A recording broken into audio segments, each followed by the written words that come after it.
Pour la contraction maximale, on va aller se coucher sur le dos. Donc, à chaque fois que tu vas te coucher sur le dos, toujours te tourner sur le côté. Descendre à l'aide de tes mains. Donc, tu te retiens et ensuite tu tournes pour éviter de mettre une pression sur tes grands droits.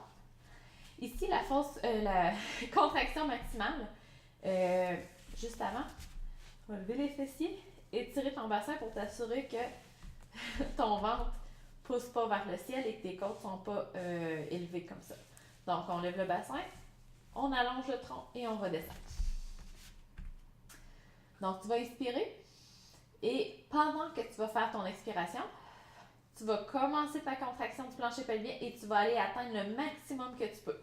Tu tiens le plus longtemps possible en expirant et tu relâches. Ce qui va être important, c'est que pendant ta contraction, faut pas contracter l'intérieur des cuisses ni les fessiers. Donc, c'est un exercice de plancher pelvien. Et souvent, surtout en postnatal, quand notre muscle va être très faible, on va avoir tendance à essayer fort de continuer la contraction, d'avoir une contraction plus forte, mais souvent, on va compenser en contractant les muscles de l'intérieur des cuisses et des fessiers, ce qu'il ne faut pas faire.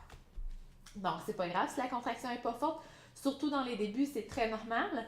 Il y a eu vraiment un gros stress au niveau de ton plancher pelvien, donc laisse-toi le temps. De toute façon, juste de repratiquer des contractions comme tu le fais présentement, ça va augmenter la circulation sanguine à ta région musculaire et ça va rapprocher les tissus, les deux facteurs qui vont faire en sorte que ça va aider la cicatrisation et la récupération de ton plancher pelvien. Donc, laisse-toi le temps. Pour pour la contraction maximale, tu peux en faire 8.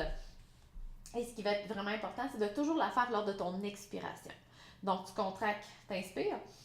À l'expiration, tu contractes le plus fort possible sans contracter les fessiers et l'intérieur des cuisses. Tu contractes fort. Quand tu commences à sentir que ça relâche complètement.